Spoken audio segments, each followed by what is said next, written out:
Everybody had a car, everybody had a telephone, everybody could study up to any level at state expense, and if that education was not available in Libya, they would be sent at state expense to some foreign country.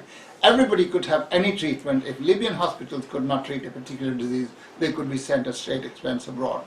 Libya was a wonderful place, and what's more, they were helping fellow African countries, and they were providing a lot of shelter for black Libyans who were treated with contempt and arrogance by the non-black section of the population. It's only a country of small 6 million people, but it's a vast country, again rich in resources. So we have a duty to support the national liberation movement. The third type of war we just support is the wars waged by people to free themselves of absolutism. Europe had its wars against absolutism. English Civil War of 17th century. We had that. France had it in the late 18th century, 1789 onwards.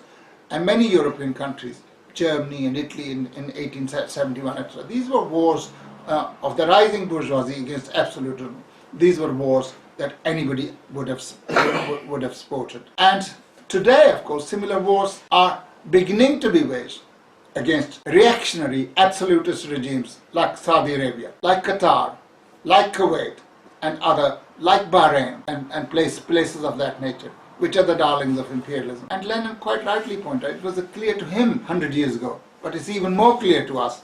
He said a most striking example of the decay of the entire European, and we might add the American, bourgeoisie can scarcely be cited than the support it's lending to reaction in Asia for the sake of selfish aims of financial manipulators and capitalist swindlers.